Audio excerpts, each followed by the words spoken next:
WBNE.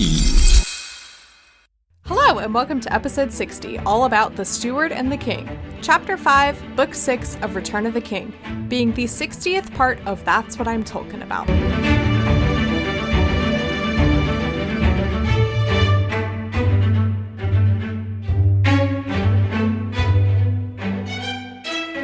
Hello, my name is Mary Clay. If that's too complicated for you, just call me MC. And today I'm joined by Liz from Nerdy Bitches. Welcome, Liz. Thank you. Hello. So you guys are about to be, or actually, you might already be starting. You're doing a book club on The Hobbit, right? We are. We are actually doing an entire month in September as a theme month. We're doing an entire month on Tolkien. So we'll be covering the 3 movies, and then we'll be covering The Hobbit as our book club episode at the end of the month. So perfect. Yeah. So I saw that happening and I was like, now's the time to reach out, see if either of them want to come on my crazy podcast. So thank you so much for joining me. I'm happy to be here. I love The Lord of the Rings, so it's always exciting. Yeah. Tell me a little bit about how you got into Lord of the Rings. Sure. Well, I actually got into it because I believe my mom checked out the 1977 Rankin Bass Hobbit cartoon for us from the library when we were kids. That's so awesome. I was probably between 5 and 8 when this happens. I don't remember exactly. And we loved it. We just loved it so much. And then my mom had us read the book to her out loud because she wanted us to practice reading out loud and not being uncomfortable with it and things like that. So The Lord of the Rings itself, I did not get into until the movies came out in whenever that was, adulthood for me. And then, of course, I loved them. And I saw Fellowship and I was like, oh my gosh, I've got to go read the book right now. So I did. And I've read it every year since. So that's awesome. Yeah. I'm really, really excited once I finish covering the books and the movies and The Hobbit movies.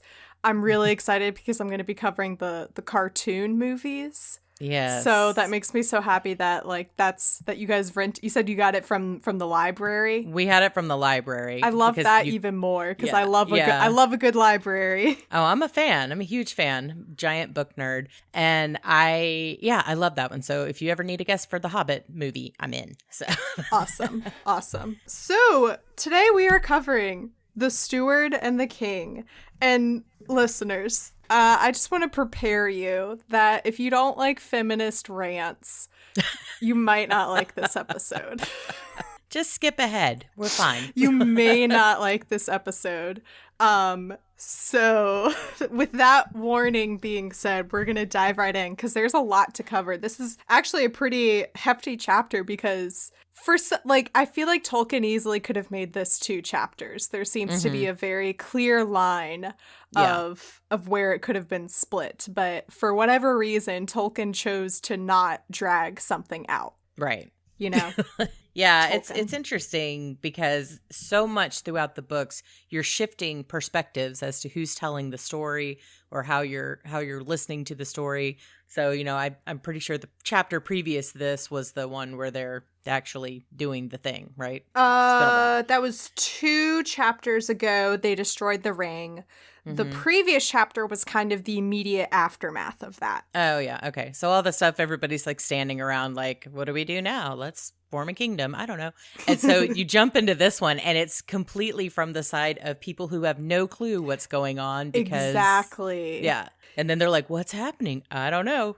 Probably the worst thing that's ever happened, but maybe not. So yeah, exactly. So we jump to Minas Tirith where Faramir and Eowyn and I think it's Mary. Yeah, and Mary have all been recovering. And I had a moment where I was like, oh my gosh, they have zero idea what's been going on because we haven't seen these characters or this area of the land in it's been a couple chapters and a lot has happened since we last saw them. So it's crazy that they're just sitting there having zero idea what's going on. And the only thing they can really do is like look to the sky and be like, well, it feels a little bit eerie and creepy still, so I'm assuming nothing's happened. Right. Oh wait, but it feels a lot better and it's sunny, so I think we're safe now. Is kind of all that they have to go on until like actual people can get to them and tell them. So it is a little frustrating to like backtrack at first. Now that we've gotten to the point in the story where the ring is destroyed and everyone's winning and they're all reunited and yay, and then we backtrack to slightly before all of that's happened to show Eowyn and Faramir reacting to all of this, and it's like very sad and depressing. Yeah, it's one of those, like, I actually listened to all of the books on audiobook back in January, I think, for my read this year. And I noticed, like, I looked down and, you know, Frodo destroys the ring, right? And I'm like, oh, okay, we're at the end, because that's kind of how the movie goes, or we're getting to the end. And I forget how much is left after that. It's like 7 hours of audio after that. I'm like, what is happening? Like, how long does it take these guys to walk home? And then you realize, well, you know, a good portion of that is appendices and whatnot. So yeah, we got to check back in on the 20 other characters that Tolkien made. We got lots of loose threads to wrap up, because you know Tolkien's not going to leave a single thread unthreaded. No, absolutely not. Everyone has to get their ever after, whatever it is, whether it's happy or not. So exactly. Yes, so we come to Eowyn, who is bored of recovery. Love her. Yeah. Love Eowyn. I like that she just woke up and she's broken, and, you know, she busted her arm, and the other one she can't feel. And she's like, okay, it's time to go back to battle. Let's go. Yeah, obviously. I don't want to be here. Yeah, it's time to go. I want to die in battle at the end. And this is what Aragorn and everyone else warned the people at the Houses of the Healing about. They're like, as soon as she wakes up, she's going to want to go to battle and die. So don't let her, because she still needs to recover. And she goes to the warden, and they talk honestly in like a lot of Shakespearean. It's very like poetic and Shakespearean feeling. They're talking about Aragorn. And the warden says, a great lord is that, and a healer, and it is a thing passing strange to me that the healing hand should also wield the sword. And they talk about healing versus war, and healers versus soldiers. Eowyn says, it needs but one foe to breed a war, not two, Master Warden. And those who have not swords can still die upon them. Would you have the folk of Gondor gather you herbs only when the Dark Lord gathers armies? It is not always good to be healed in body, nor is it always evil to die in battle, even in bitter pain. And she says, were I permitted, in this dark hour, I would choose the latter. So Homegirl is the opposite of, what do we say to death, not today. She's like, bring it. Come at me. She has zero to give. She just wants to be, you know, and so there are like two ways to look at this. One is like the angle of, obviously she's depressed and is suicidal, and that's obviously much darker and sadder. So that's why I choose to look at it from the more kind of like fun, dark humor kind of a way of where she's like, nah, I don't care. Kill me. What do I have to live for? Let's go defeat this guy. Yeah. I know, but and Faramir even brings it up in this chapter, and it's kind of a, like, he knows that she's in love with Aragorn. Everyone knows that. She has not hidden this fact. And the fact that he has rebuffed her and says, I cannot ever be here for you. This is not going to be a thing. I've got somebody back home. Like, sorry. And she's like, well, I can't have him, so I should just die. In a blaze of glory. I'm done. I'm out. And he's like, maybe you could go a different way. It's like, maybe there are other things out there. Yeah. You know, in that regard, though, this just firms the belief in me that Aragorn and Eowyn are meant for each other, because they're both dramatic AF. I actually thought that as well. You know? years ago. Like, I'm like, I was like, Arwen is boring, especially in the book. Like, in the movies, they at least gave her something to do. But in the book, she's just, like, mentioned in passing. It's very blah. Nobody cares. I'm like, but she's a warrior. Like, she's strong. She's Eowyn. I'm talking. She is amazing, and I love her. But I don't like the fact that this whole thing is like, well, if I can't have you, then I will just die forever. Yeah. She also has, I also love her. She's like very sassy with the warden. She's like, okay, who's in charge here? And he says, I don't know. Right. We literally don't know. Yeah. He's like, we had our lord of the city die by self-inflicted fire. Burned himself, right. We had the king of Rohan dead. Died. The new king showed up, but he left with King Eomer, who survives the old king who died, and they both left. And then the next person in charge, I guess, would be Faramir, but he almost died and is still sick. Healing. Yeah. Right. Like, these They're poor like, I people. literally don't know. We're just all hiding in our houses in a global pandemic because they came and knocked down the walls and we don't know what's happening and we're not going out again ever. Exactly. And so he's like, well, I guess it would be Faramir. She says, where can I find him? In this house, lady. He was sorely hurt, but is now set again on the way to health. But I do not know. Will you bring him to me? Then you will know. I love that. I She's love like, Eowyn. well, go She's get like, him. well, then duh. Let's go find him, and then you'll find out. So I think the language here is very funny that he's not like the head healer. He's just the warden. Like, he's literally keeping them in the house. Yeah. Like, all right. His job is just to guard them, essentially, because they warned him about Eowyn. Yeah, it's like, she might take your head off, so maybe hide her swords, because, don't know. So she goes to Faramir, and immediately there's some kind of connection. And I'm like... I think it's stronger on his part up front than hers, because she's still, she's still like, death and glory, death and battle, So they speak a little bit and like introduce themselves kind of. And then it says, he looked at her, and being a man whom pity deeply stirred, it seemed to him that her loveliness amid her grief would pierce his heart. And she looked at him and saw the grave tenderness in his eyes, and yet knew, for she was bred among men of war, that here was one whom no rider of the mark would outmatch in battle. So I like that he looks at her and is like, oh, she's so beautiful and sad. And she looks at him and is like, oh my God, he probably fights real good. That's so true. But so begins my very complicated feelings about this part of the chapter, because on one hand, Faramir and Eowyn are my golden children. I love Faramir. He is truly, I mean, maybe besides Aragorn, the only one who would deserve Eowyn. Yes. He is amazing, and he deserves happiness.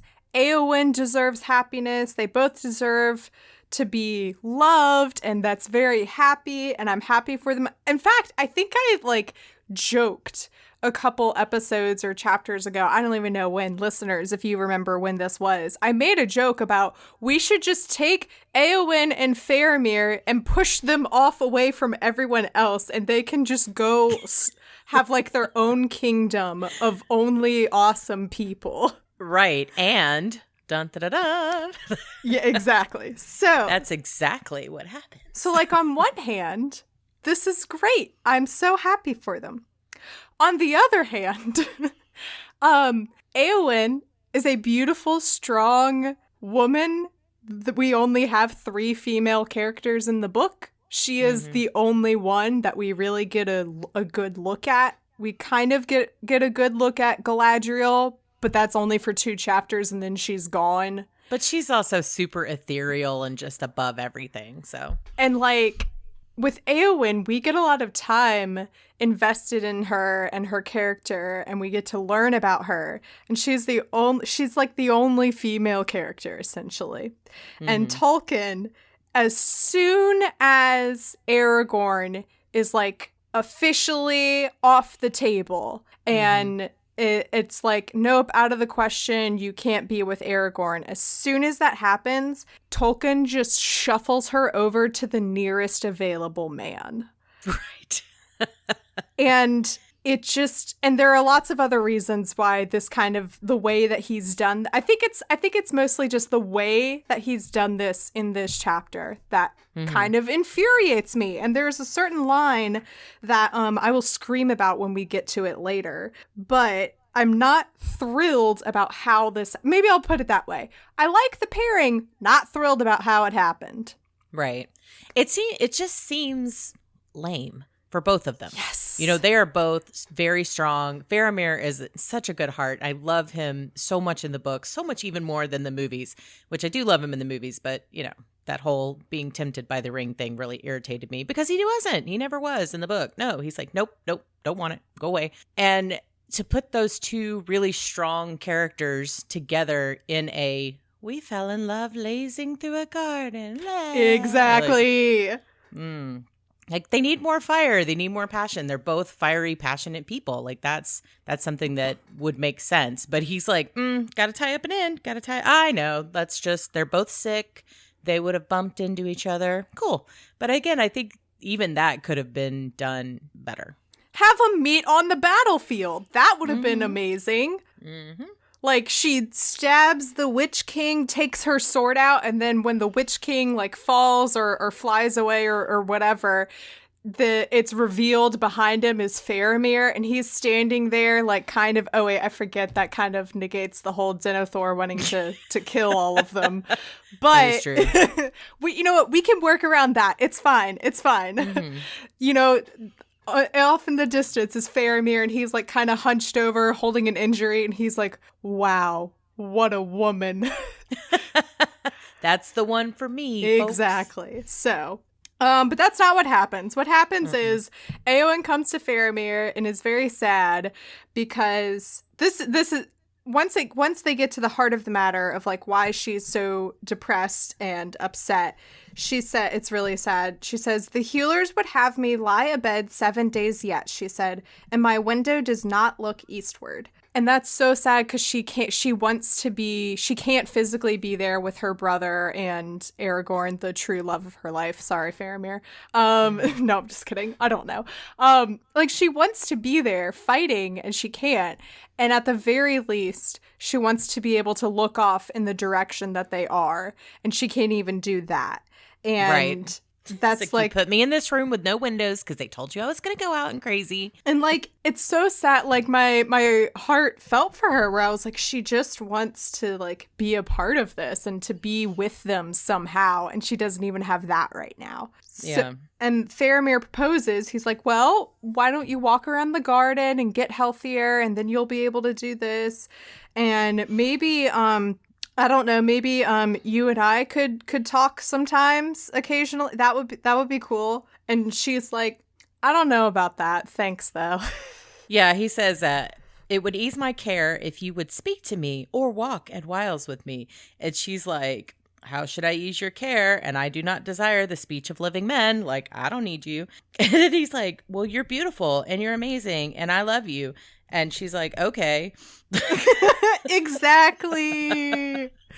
It does take her a little while. And I think it's also well, I guess you're right. I'll never get the king and I'll never be the queen. So, all right. Yeah, I love you. Sure. So Faramir is like, well, if you're not going to walk in the garden, I will. It says, but Faramir for a long while walked alone in the garden, and his glance now strayed rather to the house than to the eastward walls. So slowly but surely, Eowyn begins to join him, and they walk in the garden. And but not before he pulls Mary out to try to get the skinny on her. Right, like, yes. Oh, yes, I need to get... because he goes to the warden and he's like, what's up with this chick? And he's like, I don't know. Maybe ask the little guy that came in with her. He seemed to have spent some time with her. And that's the only mention of Mary in this yeah, honestly, that's kind of, I totally like forgot about that point because I thought we would at least see that conversation. I think that would be hilarious to see Mary talking about Eowyn. Especially because he traveled all the way with Eowyn when she was disguised, and he had zero idea. I know. It's like, you're kind of dumb. But this is something that like gets me on a soapbox. I hate the way that they did Mary after the Witch King thing, because he helped just as much as she did trying to take this guy down. And then all of a sudden he's just poof. Nobody thinks anything of it. They're like, whatever. I know. Guy, sure, I feel so bad for him. In the Houses of the Healing chapter, they go to him and they heal him, and it's great. And then when the chapter ends, that's when Gandalf and Aragorn are telling the warden and the people there, hey, right. Faramir and Eowyn really need rest. Don't let them leave. Merry is fine. He can leave tomorrow. Whatever. Don't care. He's fine. I mean, he'll never get the use in that hand back, but he's fine. He's cool. He's fine. But we're not worried about it. We also got some good quality time with him and everyone else in the previous chapter. So I'm not too worried about that. If it had been like a while since I had seen Mary, I would have been sad that we didn't get to see that conversation. But right. I know what he does and what happens to him, so I'm not as concerned about it. What I am concerned is this like weird, unhealthy love that's blossoming. It's very strange, yes. Yeah. So I'm not exactly sure how I can describe this, but I think it might just be something that people are either going to be like, oh yeah, I totally get it, or no, I don't get that at all. Is that Faramir and Eowyn's relationship and like blossoming into that relationship feels very much like an indie movie. Like but not a good one. Yeah. But not necessarily like not a good one, but one that's like kind of low-key depressing, but it's still heartwarming in some kind of a way. And in this moment, I swear, we are infinite. Right. For example... It's like the sad girl gets a boyfriend trope. Yeah, exactly. And so for example, as they walk in the gardens, it's cold. And Faramir's like, oh, I'll take care of you. Here's this robe that my mother used to wear. You remind me a lot of her. Your grief and your sadness reminds me of her because she's dead. Right. What? I mean, like, he doesn't say that, but like it's basically, yeah. And yeah, it's just it's he's falling in love with her depression. And well, it's that I can save her, I can bring her out of this. And I don't like how he keeps talking about how much he loves her through pity, like he pities her, and that's causing him love. I'm like, this sounds like an abusive relationship getting ready to start. That's exactly what I first thought because that's one of the first words when he like looks at her and they kind of like have this first initial connection. He looked at her, and being a man whom pity deeply stirred, the first feeling he has towards her is pity. And like, sure, that might slowly turn into love, but he literally just feels bad for her. And it's like, it's just not great. I'm sorry. I just think that it's weird that 100% of what he's attributing her sadness to has to do with Aragorn, which that is a big part of it. But also, her basic dad died. I mean, he's not her dad, but close enough. He just died. They just lost a ridiculous number of their people and their countrymen. Like, what is she supposed to be skipping through the tulips? I don't understand. Exactly, right. And I think she also has this grief for like a part of her that has been lost because she had this like moment of liberation where she was on the battlefield and fighting and took down the heckin' Witch King. Yes. And now she's a woman, you know? Right. She's a woman again. And that's what... A delicate little woman. It's like maybe the second or third chapter in Return of the King. Aragorn and co meet her at... I don't even remember. They meet her somewhere. And she's like, can I come with you? I'm going to, like, I would be a great deal of help to you. Can I come with you? Oh, is that when they're going into the mountain? Yeah, they're getting ready to go to the paths of the dead, and she's like, I can help, I can come with you. And Aragorn's like, nay, lady, you cannot go without your father or brother's permission. Right. And he asks her, like, what is your worst fear? And she basically says, my worst fear is to be a woman, where it's, oh my God, I'm just having this like terrible sinking feeling where she talks about like, sure, we're in war now, but you know what's going to happen when all this is over, if it's over and we're fine, is that the women are going to go back to the houses and everyone's going to forget about the things that we did and the people and like the men that we helped, and we're just going to go back to being like housewives and taking care of children and which is exactly what happened after World War One, World War Two. It's like, hey, we need you guys to chip in and do your part for the war effort, but now that you're gone, we need to get that job to a man, because a man has a family to feed. And she's like, what the do I have? Yeah. Like, and like seriously? And like that's what's happened to her now, is she had this amazing moment on the battlefield, and a very like triumphant moment where she almost sacrificed herself for it. And now she's tis but a woman again, you know? And then also, there's just like a lot of layers to her grief, where she went in preparing to die, and then she came out alive. And that must be like a very traumatic thing. Yeah. Specifically, I'm thinking of in Forrest Gump with Lieutenant Dan, where he has this like family kind of legacy. He was from a long, great military tradition. Somebody in his family had fought and died in every single American war. And he lived, and he gets mad at Forrest for saving him, because it was supposed to be his legacy and like his purpose in life to sacrifice himself in a war, and that didn't happen. And then now, so like now what? Yeah, you know? It's like you plan everything for that moment, and that's going to be the pinnacle, and that's going to be the end, and you're going to go out the way you want to, and then you don't, and now you have no plans, no idea, like you're completely lost on the other side of that. But I also like in this chapter that Faramir very clearly keeps coming out being like, hey, I'm in love with you, and I'm right here, aren't I cute, whatever. And he's like, I don't want to lose what I found. And she's like, what did you find? What did you find? What did you find that you could possibly lose? Like I'm not sure if she's playing dumb or if she just is.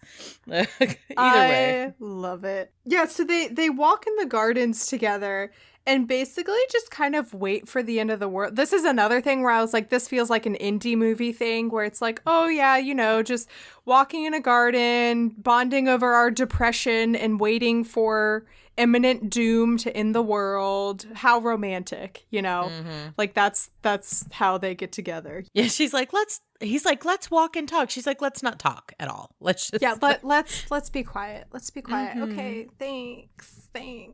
Yeah, I love that he says, because he talks about how this should be a terrible time for them, but for him it's also a great time, because he says, Eowyn, I would not have this world end now, or lose so soon what I have found. Lose what you have found, Lord, she answered. I know not what in these days you have found that you could lose, but come, my friend, let us not speak of it. Let us not speak at all. Right, we're done. Bye. Then there's this moment where they literally like stand up after they'd been sitting, and there's a moment where it's like, uh-oh, something's happening. It says, the light failed and the sun was bleared, and all sounds in the city or in the lands about were hushed. Neither wind nor voice nor bird call nor rustle of Tolkien, we get it, it's quiet. Right, it's quiet. Nor rustle of leaf nor their own breath could be heard. The very beating of their hearts was stilled. Time halted. And as they stood so, their hands met and clasped, though they did not know it. Right. It's like, and what? This is when I like kind of started feeling weird, because this section of the chapter is like the most intimate writing we've seen from Tolkien. Yeah. And it feels weird. Like it's not dirty, but it still feels weird to be reading, because it's so different, and like it's just so funny to see like Tolkien's idea of a romance novel. Right. Like it was quiet and they touched each other at the end. Yeah, though they did not know it, man. So let's see. She asks him if he thinks like, is this it? Is the darkness coming? And he says no. And then he stops and kisses her forehead. And of course, that's the moment when the shadow departed and the sun was unveiled and light leapt forth and the waters of Anduin shone like silver. Get ready for a lot of description, y'all. And in all the houses of the city, men sang for the joy that welled up in their hearts from what source they could not tell. And everyone's singing. Oh, an eagle flies over and sings this song about how, yay, we did it! Yep. But okay, like, let me ask you, since this was your first time reading through the series, right? You hadn't read it before you started podcasting? yes, that's correct. How did you feel about all these random songs they just Oh throw man. Oh man. I will stand by this statement. I've said it a couple times before that Tolkien clearly had a lot of hobbies. He liked maps. He liked horses. He liked geography. He liked and he liked poetry and songwriting. And clearly he put all of his hobbies into this one thing. Right. He's like, this is all I've got to do all of it now. Yeah. I it's funny because when I read the chapters and read the books, there are certain things that I skip. I mean, I read them all through the first time, but now when I go through, I skip like the Old Forest because I'm like, meh, who cares? And the Tom Bombadil stuff, I'm like, meh, I've read it, I don't care.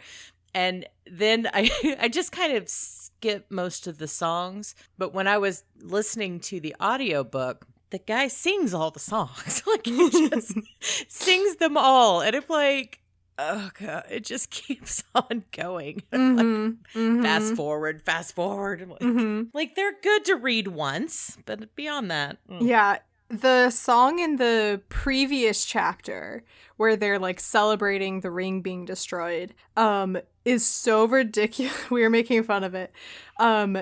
They say the word, it's basically like praise the ring bearer, praise the lands, praise Frodo, praise hobbits, praise the sun, praise it's a lot of praising.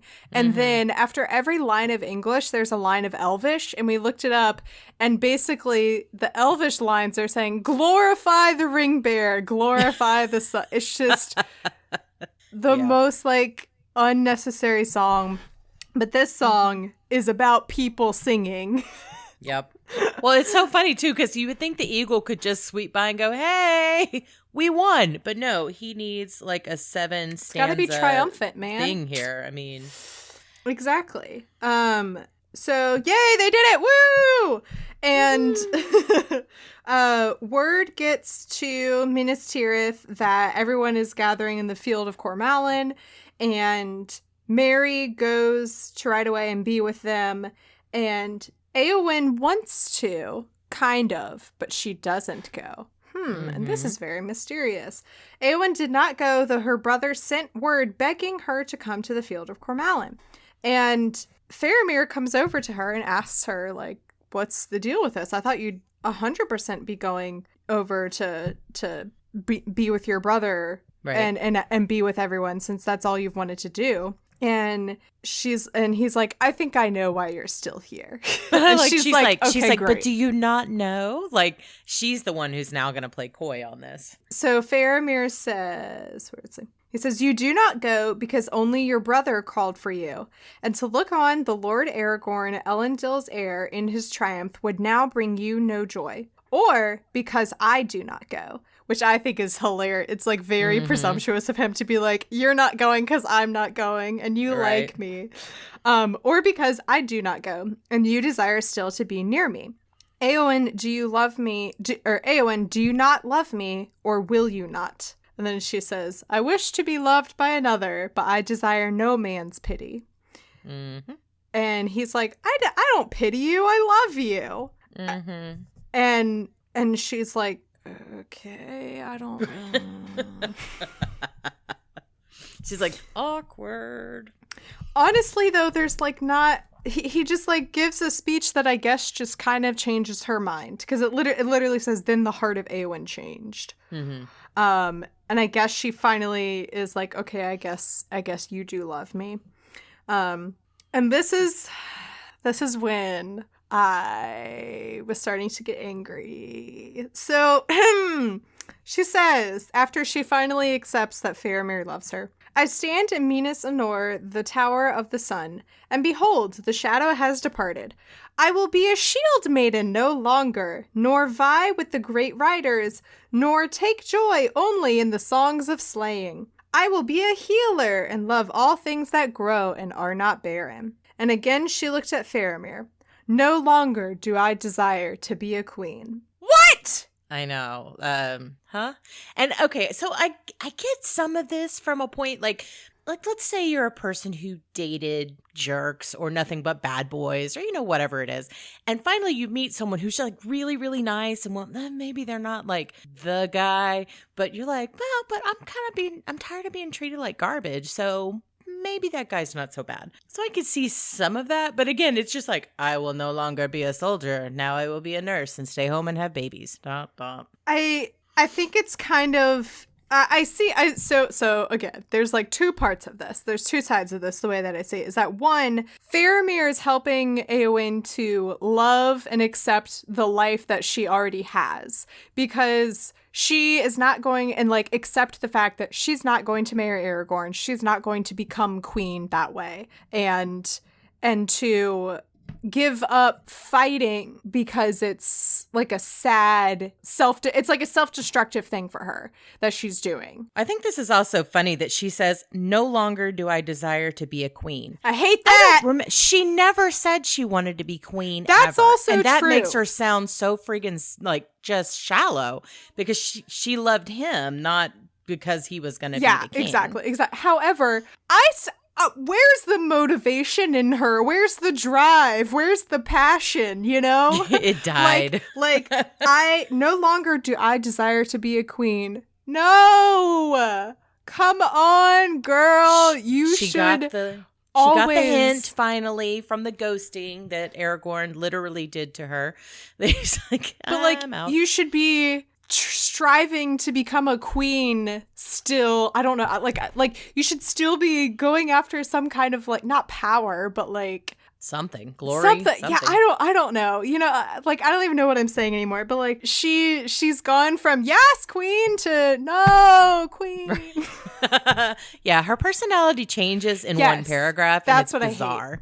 Yeah, that's what I hate the I think most. that was Tolkien getting tired and lazy at the end. He's like, fine, shine. Okay, now you're happy. The end. Yeah, he needs to explain why all of a sudden, that's just what bothers me the most about this, is that all of a sudden Eowyn has given up everything we know about her character. And men, the patriarchy. Right. So, but wait, it gets worse. So she's finally like, okay, yeah, I love you. Cool.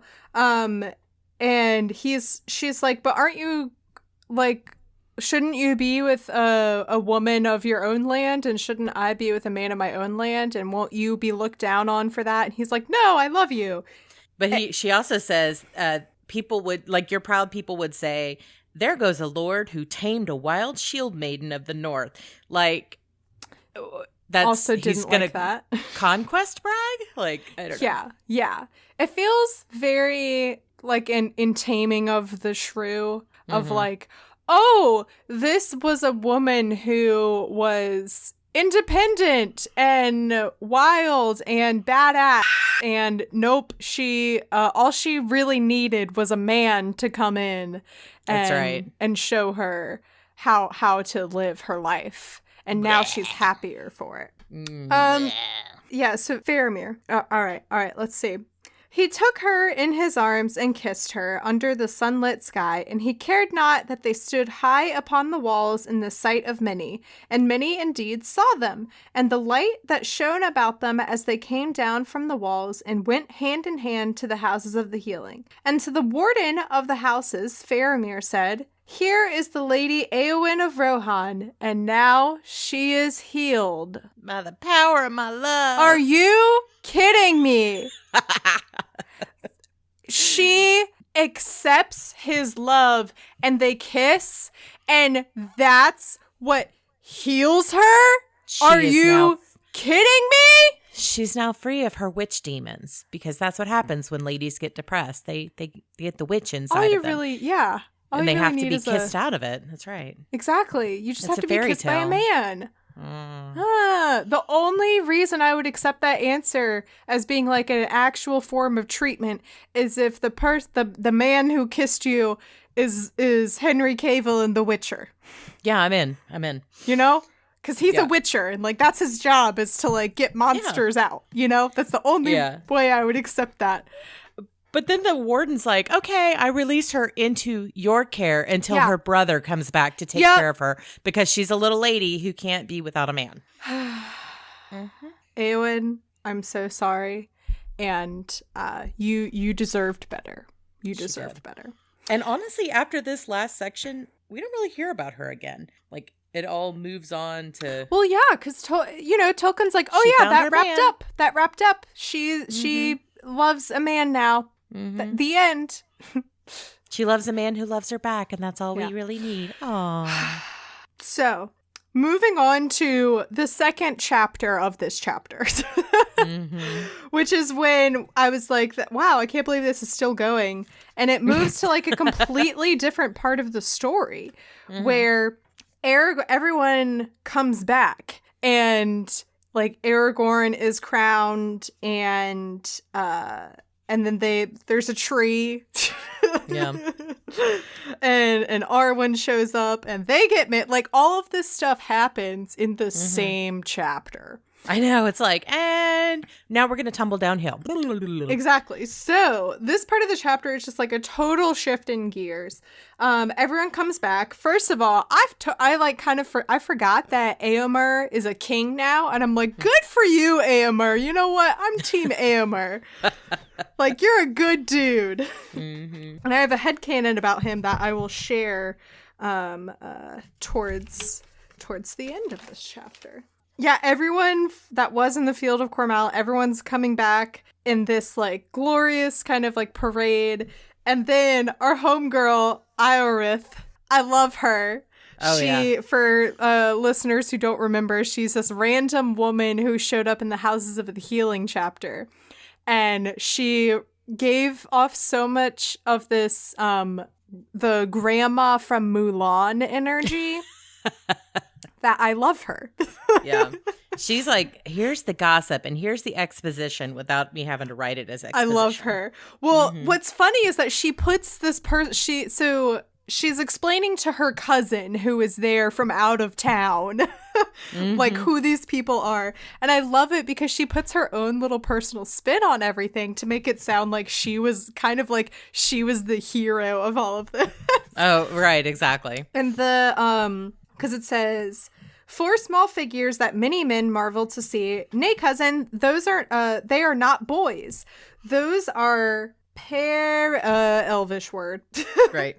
A word with too many vowels. Out of the far country of the halflings, where they are princes of great fame, it is said. I should know, for I had one to tend to in the houses. They are small, but they are valiant. Why, cousin, one of them went with his only esquire into the black country and fought with the Dark Lord all by himself and set fire to his tower. And I love this version of events. That they are princes of great fame. And I just love that, like, the hobbits have gone from a race of people that they didn't know existed. Right. Like, every time they show up, they're like, hobbits? I thought you were fake. We thought you were a myth. And they've been mistaken for children the entire time. And now she's like, oh no, they're princes of great fame. And in their land, everyone is valiant, though they be small. And poor Sam, in this version of the story, and probably in a lot of versions of the story that's been like shared and gossiped, he is The squire. The Esquire. And Yeah. I think it's so funny because it should totally be the other way around, where it's Yes. like, and Sam walked into the land with only his friend who was barely a person at Dragging that point. his friend because he just couldn't get his life together. Like, I'm sorry. I totally think that Sam is the hero of this story, and he gets so crapped on. Oh my God. So I do want to amend some of my statements. So, Liz, for your context, I am not a very big fan of Sam. Oh, I love Um, Sam. Because he is annoying. To me, he's annoying. However, that does not mean I don't recognize, like, I would have to be oblivious to the fact that he did everything. Like all of these humans in the story are. They're like, Frodo did the thing. I'm like, Fought with the Dark Lord all by himself and set fire to his tower, which is not true. no, none of it. They didn't fight with the Dark Lord. Frodo Nope. didn't do it all by himself. They didn't set fire to his tower. They did none of that. No. Oh, Well, my God. that's how rumors get started right there. Holy cow. Oh, it's just so funny. And she just like keeps talking until the trumpets cut her off. Right. And Faramir, all right, y'all, let me clear my throat because it's a long introduction. He introduces a certain person. Men of Gondor, hear now the steward of this realm. Behold, one has come to claim the kingship again at last. Here is Aragorn, son of Arathorn, chieftain of the Dunedain of Arnor, captain of the host of the west, bearer of the star of the north, wielder of the sword reforged, victorious in battle, whose hands bring healing, the Elfstone, Elisar of the line of Valandil, Isildur's son, Elendil's son of Numenor. Shall he be king and enter into the city and dwell there? And of course everyone's like, yeah! Could you imagine having that title on your business card? Holy cow. Like, I'm very out of breath. It's a lot of names. Yeah. It's a lot of names. Oh, I love this. Ioreth says again, this is just a ceremony such as we have in the city, cousin, for he has already entered, as I was telling you, and he said to me, and then again she was obliged to silence. And everyone just like, oh my God, I love her. I know I have a feeling she was cut from the movies, but I love her. So they present this very old crown that is from some lineage that I'm sure goes very far back in the Right. Silmarillion, I'm sure, and gives it to Aragorn, and Aragorn holds it up and says this elvish phrase, which means, out of the great sea to Middle Earth I am come, and this place will I abide, and my heirs unto the ending of the world. And he shocks everyone by not putting the crown on. And at first I was like, oh my God, he's going to give up the throne or something. This is dramatic twist. No, he does the most precious, beautiful thing that I've read so far in this book, possibly. He says, in token of this, I would have the ring bearer bring the crown to me, and let Mithrandir set it upon my head, if he will. For he has been the mover of all that has been accomplished, and this is his victory. His victory is putting a crown on your head. And you know what it symbolizes. I know. They're Yeah. all alive and not dead. Well, And- almost. I love this moment of like having Frodo and Gandalf come up and help him, and Aragorn recognizing publicly that this isn't like he just did showed it, up right. and started flashing his sword around and then won. He's a very humble king. Yeah, I like that. So they crown him, and it says, but when Aragorn arose, all that beheld him gazed in silence. For it seemed to them that he was revealed to them now for the first time. Tall as the sea kings of old, he stood above all that were near. Ancient of days he seemed, and yet in the flower of manhood. And wisdom sat upon his brow, and strength and healing were in his hands, and a light was about him. And that's our homeboy, the king. The king has returned. Yay! The name of the book happened. Right. Man, and it's just like, what a great, there's this great moment of like everyone like praising him and being like, whoa, the king, and Aragorn's like completed this destiny. Yeah. And then we have a nice like fade to black fake out where this is the second one kind of that's happened so far in the book. And as I understand from the movies, this happens like 20 times in the movie too. Yes, it does. But this is like this is the second time so far in the ending that I've been like, you could have ended the book here. Yep. Could have done, didn't. 7 more hours to go.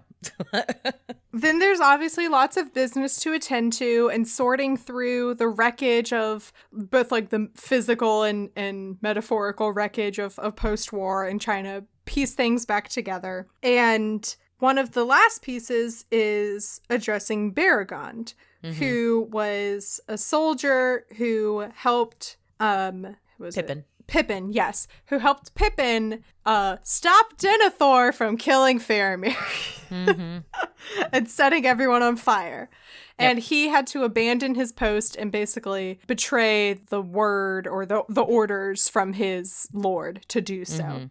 And Aragorn is like, normally death would be the penalty. I'm not going to do that. However, you do need to leave the city. Right. You are banished forth hence. I was like, seriously, Aragorn? Like, literally, this is the lowest of our concern at this point. Like, we just had a huge war, and you're gonna banish this guy for not letting Denethor set himself and his son on fire? Right. I was like, how dare you? And then Aragorn says, so it must be. For you are appointed to the White Company, the Guard of Faramir, Prince of Ithilien, and you shall be its captain and dwell in Emin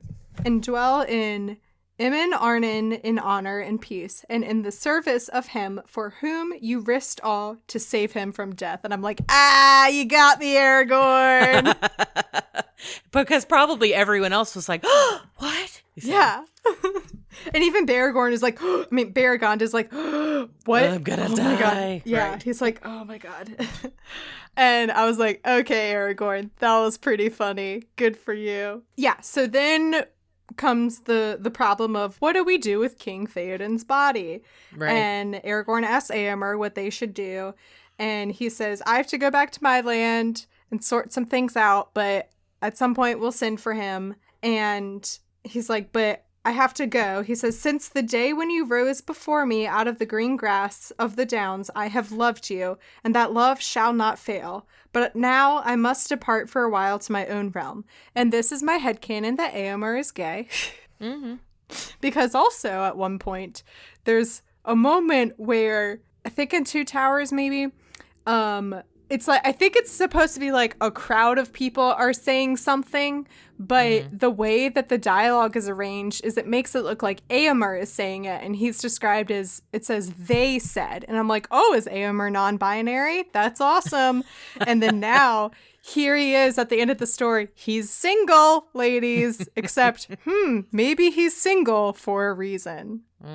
That's my main theory, is that he's gay, and that's why he doesn't have a woman lined up for him at the end of this chapter. And I don't know, maybe I'll flip the page and it'll be like, and then Éomer got married to this random woman that we've never heard of.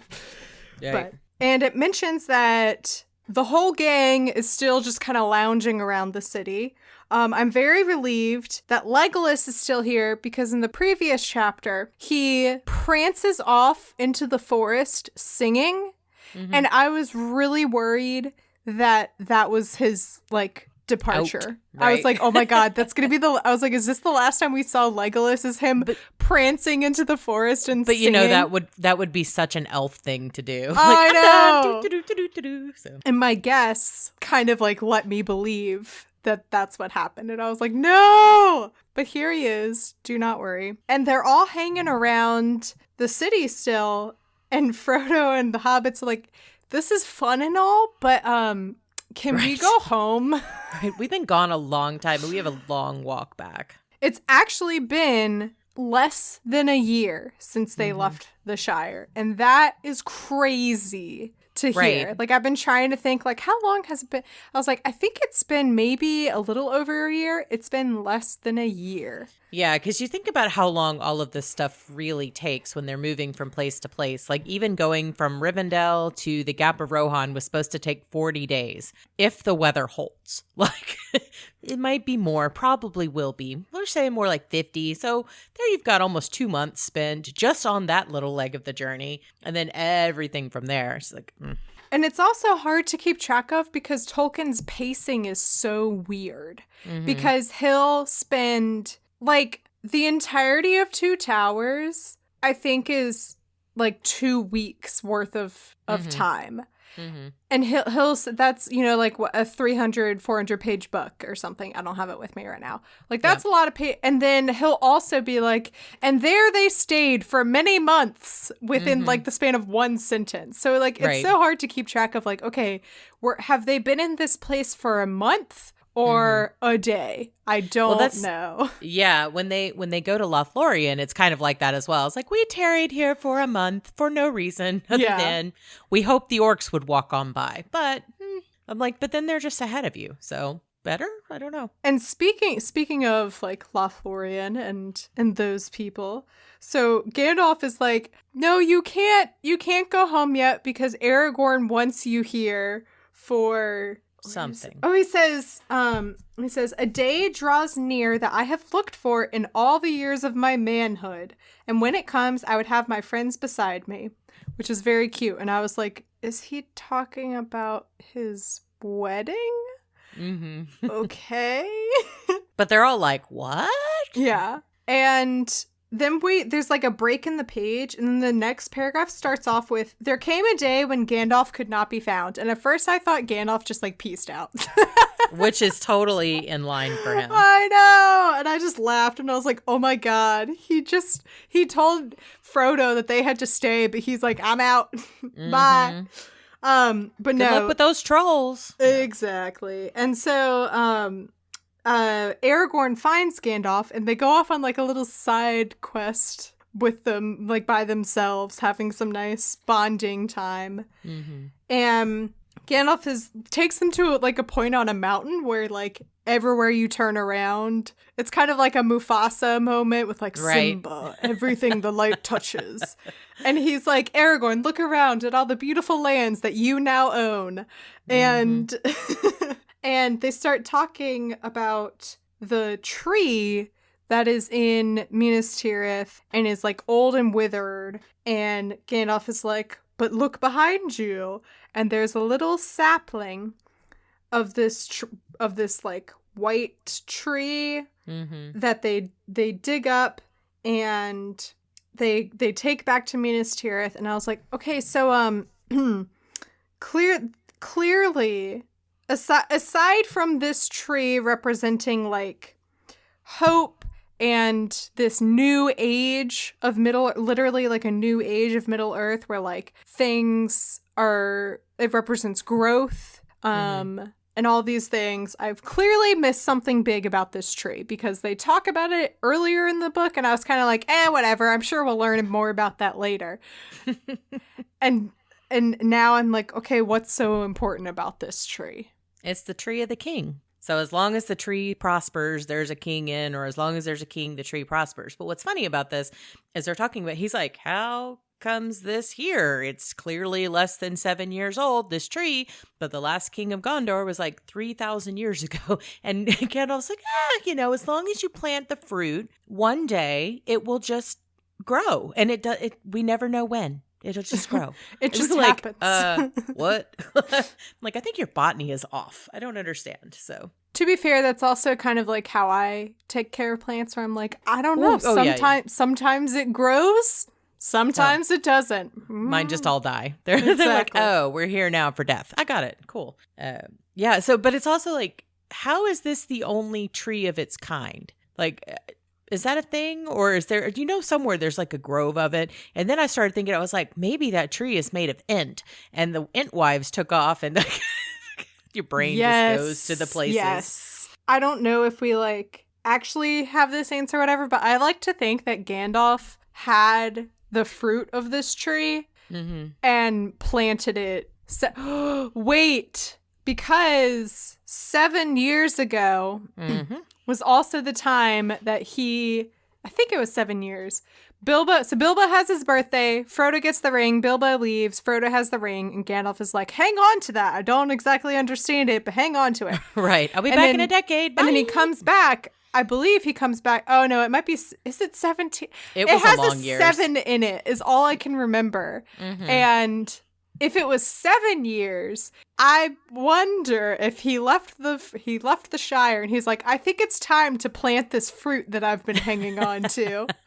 And he goes and plants it. And then now when Aragorn's like, what? How did it get here? Gandalf is like, I don't know. Well, and to go to the exact spot where it was without and just like look around. Maybe you'll see something behind you. Ta-da! Yeah.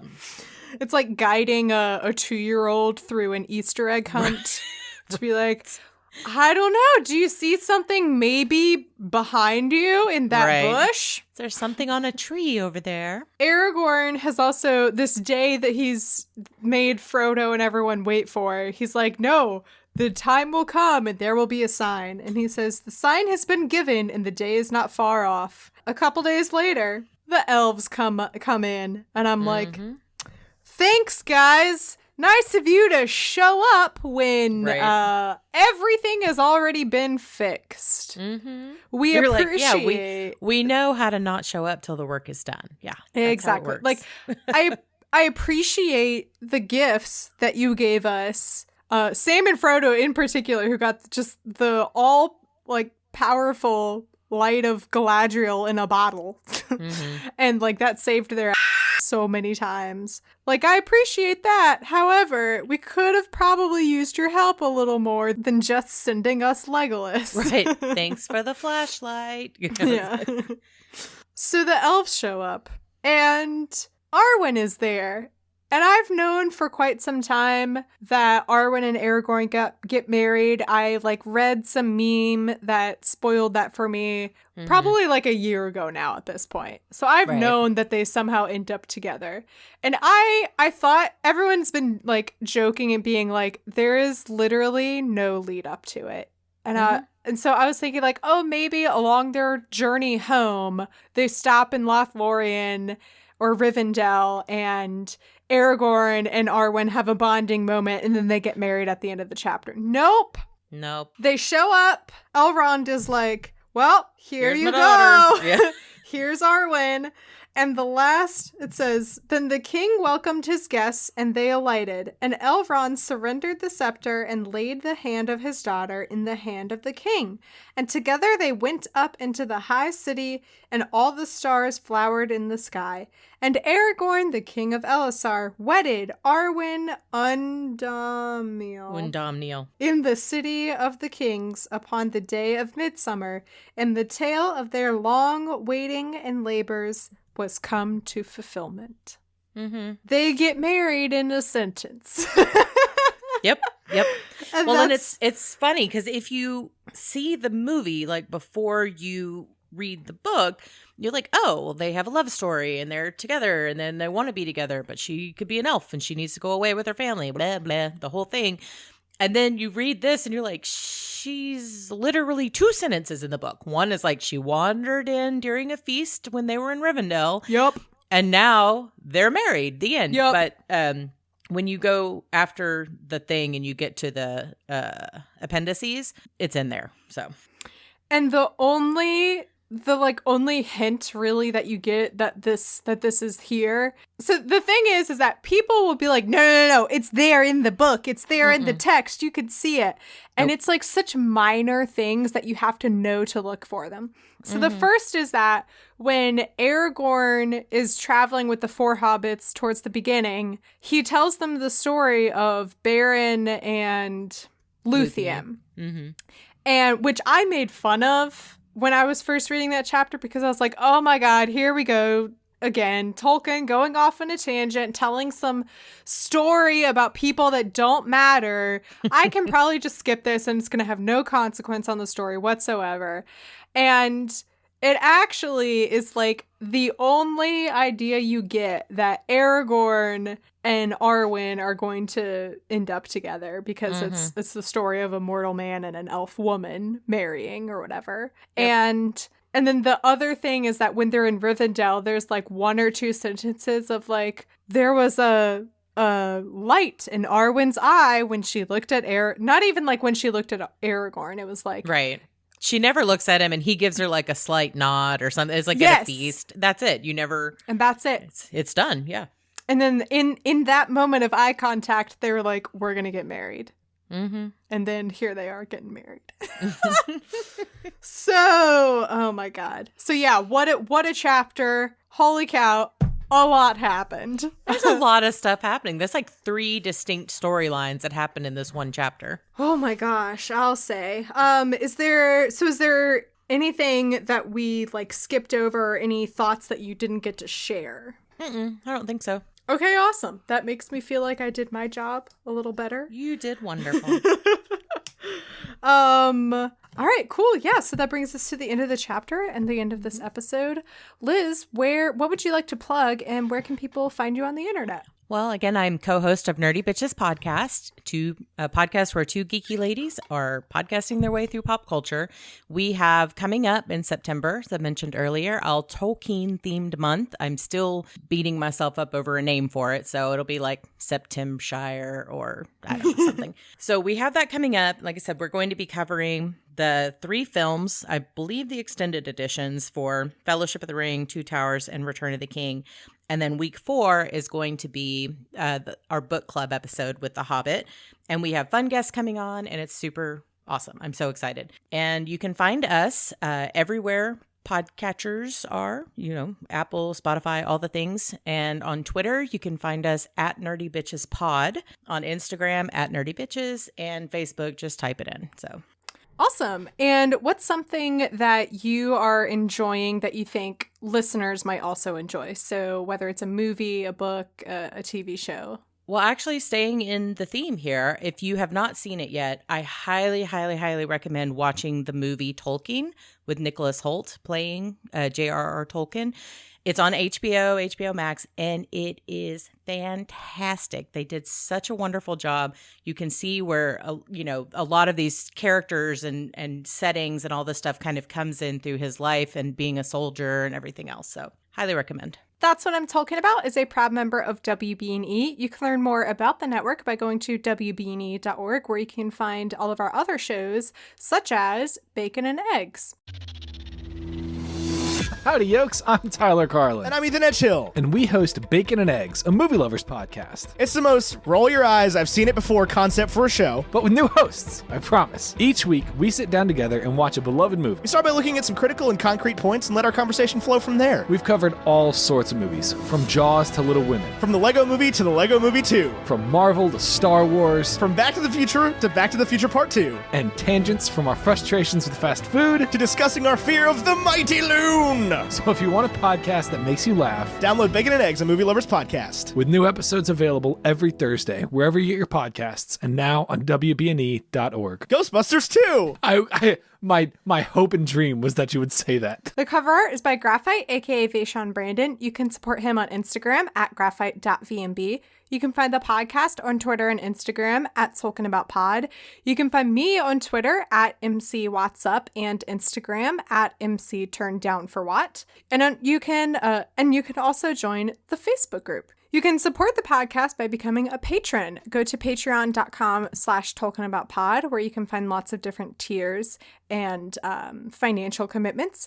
And I'm really excited to announce this new perk. Anyone who joins as a patron for any level, when you first join, you will get sent a special Lord of the Rings postcard that I have gotten from Etsy. And of course, I don't have the name of the person who I got it from.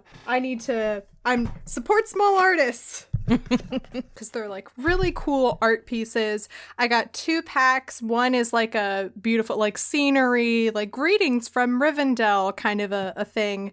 And then the other pack is the women of Lord of the Rings, which is I just thought was funny because there are none. There's 3, yeah. It looks like a bunch of them are from the Silmarillion, so that's really cool. Oh, okay. So the postcards are from Erica Ray Hines, on Etsy, and they're really cool. So if you become a patron, you will receive a postcard when you join, and then you will also receive a postcard for every 6 months that you remain a patron. So I'm really excited to send these out and also say hey to my supporters, like Katie. Katie is this week's sponsor for the episode. Thank you so much, Katie, for supporting me and the podcast. A couple weeks ago, the discussion question was, what is your favorite, oh my God, I can't believe they did it, moment in fiction? Daniel in our Discord said blowing up the Death Star in A New Hope, which, yes, I totally get that because I've 100%, I've seen it.